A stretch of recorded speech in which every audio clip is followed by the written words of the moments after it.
Hello, I am Austin Burton, and this is the first video of my new YouTube channel, Owning for Jesus. A aggressive name? Probably, but I like the name, so I chose it.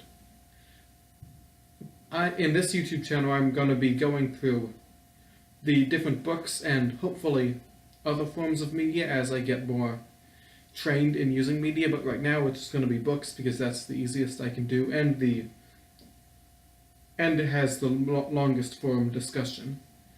I will be going through different ones from different religions, worldviews, as well as heretical versions of Christianity and versions of Christianity that are not heretical but are wrong in some ways more serious than others. But before I get to that, I should probably explain why I am a Christian before explaining why I am not from another religion or worldview.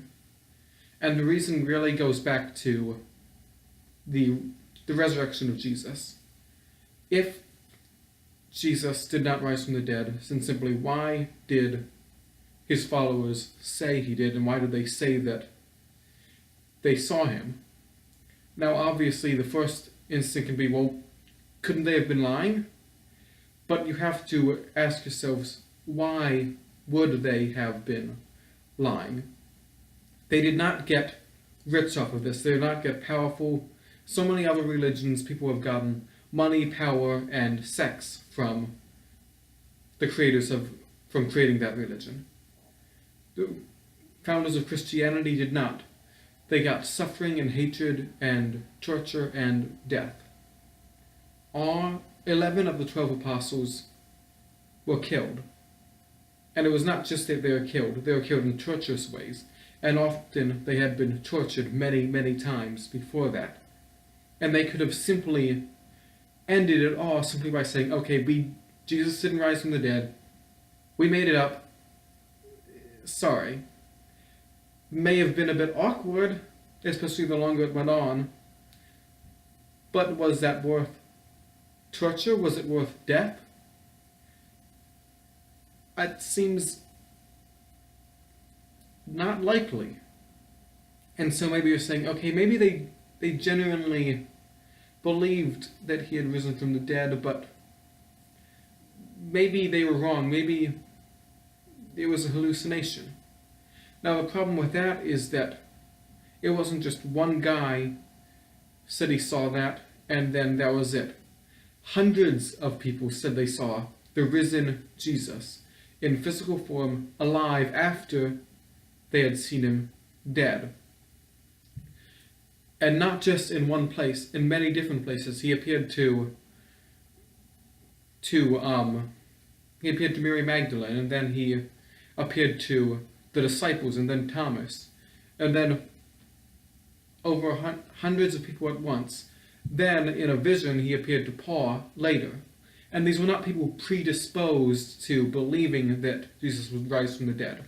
First, Jesus was not even the type of Messiah they were looking for. They wanted a violent Messiah who would conquer the world and subjugate the Gentiles, not a peaceful Messiah teaching love and nonviolence, crucified, and who would invite in the Gentiles as equal heirs to God's kingdom as the Jews. Perhaps most importantly, the idea of one person rising from the dead was completely against what they believed.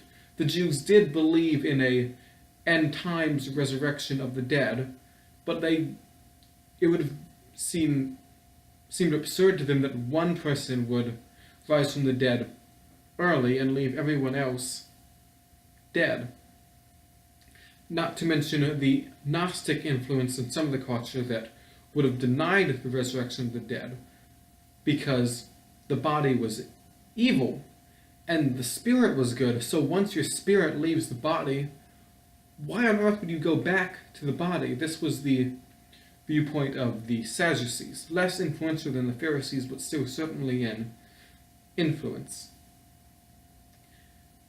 And so they believed something that went against all their biases, something that they would have been like, no, there's no way this could happen. And then hundreds of them believed that and ruined their lives and eventually sacrificed their lives for it. There simply has never been a good explanation for this, other than that it actually happened, that Jesus actually did rise from the dead, that he was seen, and then he ascended to the right hand of the Father to come again and judge the living and the dead. And if that is true, then that means that everything he said is true, and not just the red letters. The Old Testament scriptures, which he affirmed as the words of God, they are true, and the teachings of the apostles, who had said they got their commission from Jesus, that they were speaking what they had been taught by Jesus, they were speaking as they were moved by the Holy Ghost, same as the Old Testament writers. That was their claim. And so if Jesus rose from the dead, then that means not just that what he said was true, but that the entire Bible is true, meaning that you must believe as fact and as good moral teachings every verse of the Bible rightly interpreted in its proper historical, grammatical, canonical context. All of this is absolute truth. There simply is not a better explanation. As fantastic as it may seem that Jesus could rise from the dead, that all these miracles could happen, what is more fantastic is that it didn't happen, and so many people went against everything they believed in and every benefit to them to say that it did. So that is why I am a Christian. And I'll flesh out what this means when I go into other false versions of Christianity, and this will certainly come up as we go through this next book, as he addresses both the true and false versions of Christianity. So the book, as you could probably tell by the name of the video, is The God Delusion by Richard Dawkins. Now, before I actually go into the book, I do want to commend Dawkins for something. He often has a reputation of being a very rude person, arrogant, insulting, and sometimes he does come across that way, especially in debates and interviews, and that can occasionally work its way into this book as well. But for the most of the book, he's very polite, very kind, always usually assuming honesty and good judgment and good ethics on people. He rarely has attacks straw man, goes into ad hominem attacks. Interestingly, the only person he really does go after with personal attacks is Yahweh. But going after Christians, he almost always goes after their arguments instead of them as people, which I do think is admirable. Obviously, I'm not a fan of him insulting God. I would prefer he insult people instead of God, but it's still admirable, especially in a time so dominated by personal attacks in lieu of arguments. So let's actually get into the book. And I'm not going to be going through the entire book in this video. I'm going to be going through the introduction, which is a lot shorter than the rest of the book, which means this video will be shorter than other videos that I upload. So, And again, I'm not going to be quoting the entire thing because some of it is stuff that I'm totally cool with. Some of it is stuff not really relevant to the argument, but just to be interesting. Some of it is more repetitive. I'm going to be going into more of his main points of argument. And so he begins with an advertisement that he saw on an advertisement for a documentary he created, Root of All Evil. He did not create the advertisement, but it was published in newspapers, and he says, it was a picture of the Manhattan skyline with the caption, "Imagine a world without religion." What was the connection? The Twin Towers of the World Trade Center were conspicuously present. And this leads into him describing other things that would happen in a world without religion. He says, imagine, with John Lennon, a world with no religion. Imagine no suicide bombers, no 9/11, no 7/7, no crusades, no witch hunts, no gunpowder plot, no Indian partition, no Israeli-Palestinian wars, no Serb-Croat Muslim massacres, no persecution of Jews as Christ killers, no Northern Ireland troubles, no honor killings, no shiny-suited, buffet-haired televangelists fleecing gullible people out of their money. God wants you to give till it hurts. Imagine no Taliban to blow up ancient statues, no public beheadings of blasphemers, no flogging of female skin for the crime of showing an inch of it. So, you get the argument, right? So many bad things come from religion. So many people have died because of religion, have been persecuted because of religion, tortured. If there was no religion, there would be so much peace. So many evil things that happen in the name of religion would not happen. Now, there's several responses that I want to make to that. First off, I'm not here to defend all of religion. I am here to defend Christianity, the one true religion of Jesus Christ as revealed in the Bible. So, things like, for example, a lot of these are things done by Islam. And I do argue, and will probably make the case in later videos, that the Quran is a violent book that teaches violence. Islam is not a religion of peace, but a religion of violence. Now, of course, this does not mean that all Muslims are violent. Most Muslims are kind, loving, peaceful people. Most Muslims condemn acts of terrorism and abuses that happen in places like Saudi Arabia. But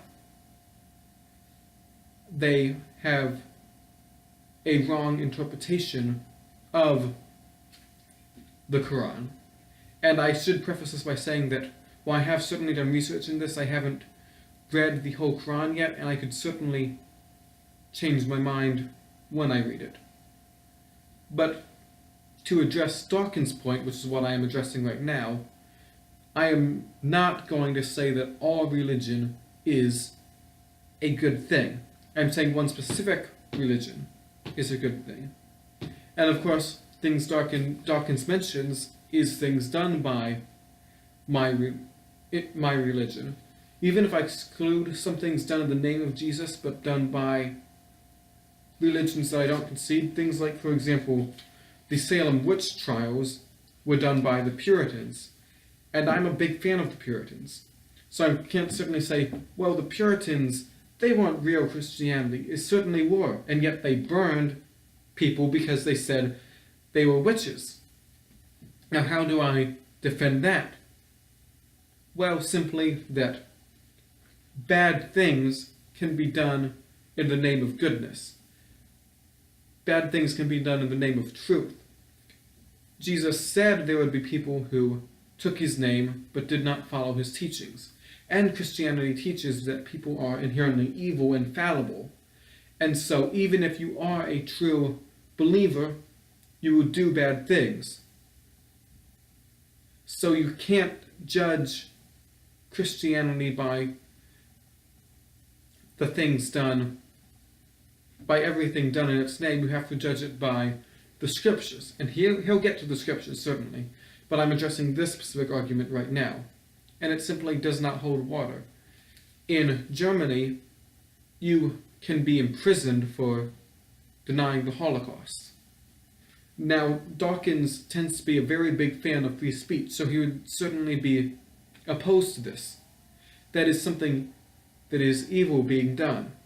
Does that mean that belief in the Holocaust is wrong and it needs to be stopped so that these bad things don't happen?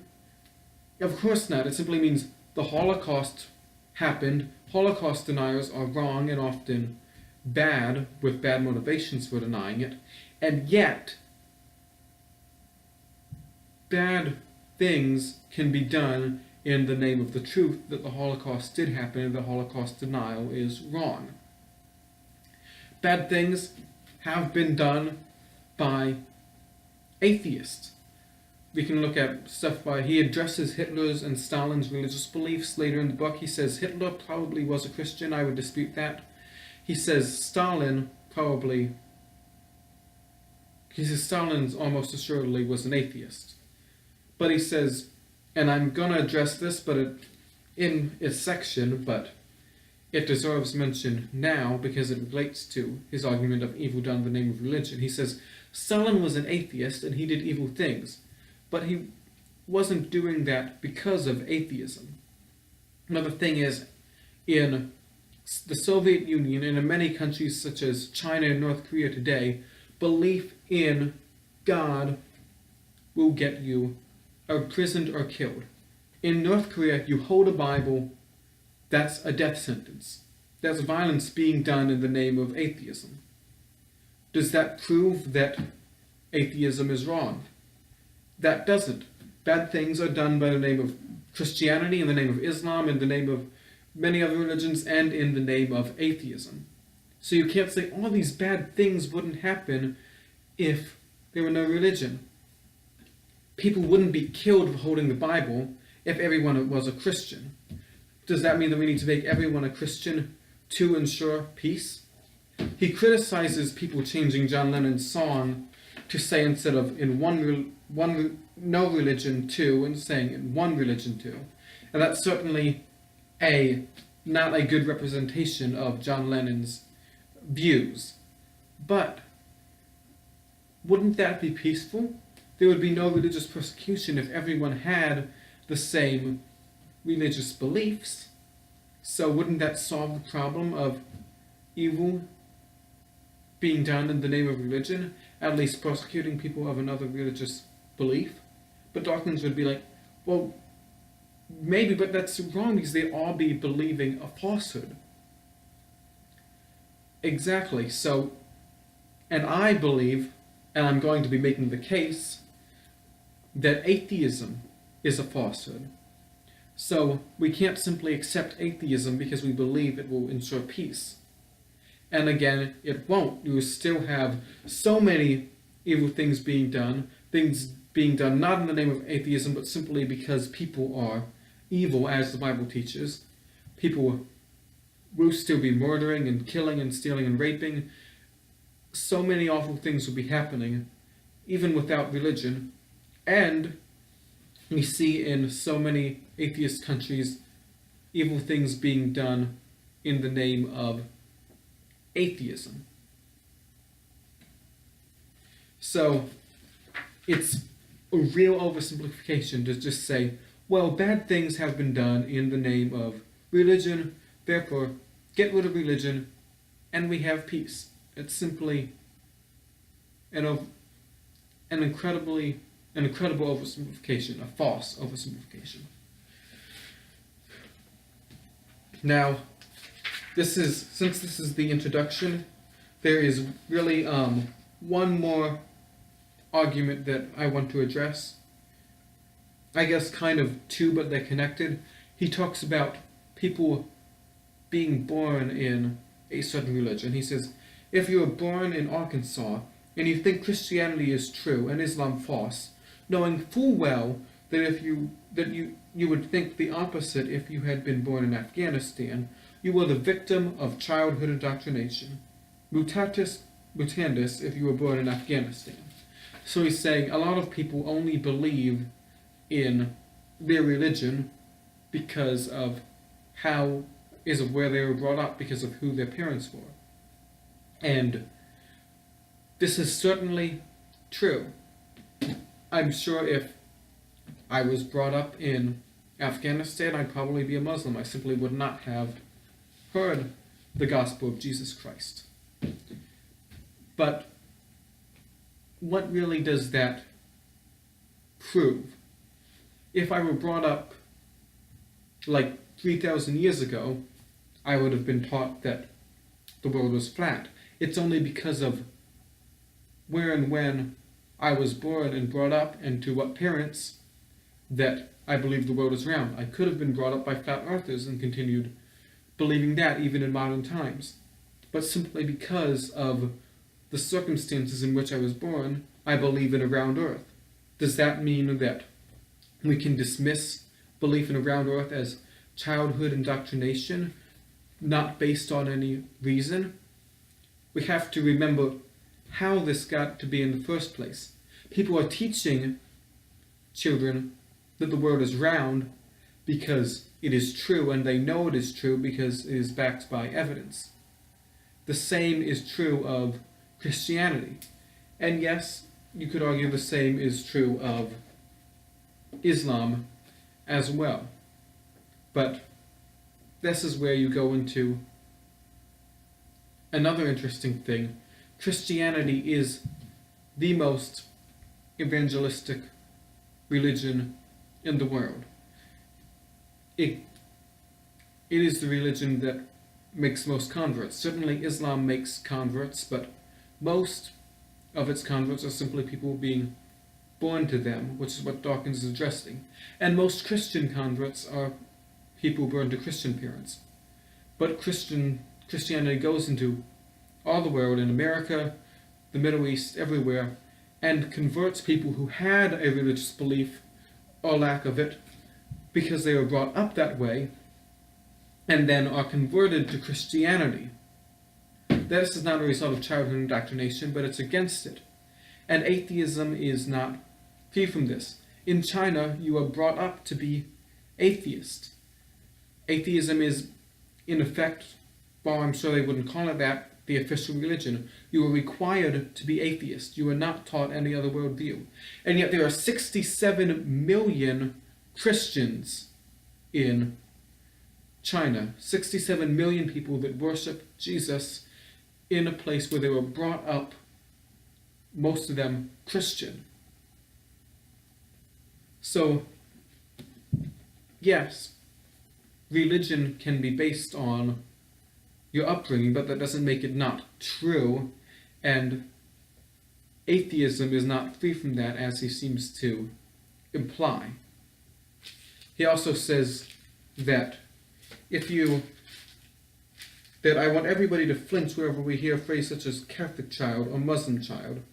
Speak of a child of Catholic parents if you like, but if you hear anybody speaking of a Catholic child, stop them and politely point out that children are too young to know where they stand on such issues, just as they are too young to know where they stand on economics and politics. Now, what's interesting about that is, one, I don't think it's true. If a child believes Jesus is God, then they believe Jesus is God. You may argue they don't have the judgment to make a wise decision about that they're being overly influenced by their parents, that they may change when they grow up, or that they could change if given different information. But it doesn't change the fact that that actually is their beliefs. Now, in the worldview that I'm brought up, a more Reformed Baptist worldview, we don't believe in calling children Christian until they have made a profession of faith, a knowing articulation of what the Christian faith is. And even then we can question it, because we know of forced conversions where people profess faith in Jesus but they eventually fall away. And so we are kind of somewhat with Dawkins on this, but I don't believe that this means that you can never have a Christian child or a Muslim child, a child from another religion. Just because they aren't well informed on these issues doesn't mean that they don't have real viewpoints on this. And what is especially interesting is that, and this is not a criticism of Dawkins because I don't believe he has commented on this. I tried to find comments on this. I didn't. But a lot of his followers would say that a child is old enough to choose what gender they are. That even if a child is biologically male, they can say, well, but I'm a girl, and that should be accepted. And in fact, not accepting it is child abuse. So teaching a child religion is child abuse, as he goes on to argue. But to a lot of his followers, not letting a child determine their gender is also child abuse.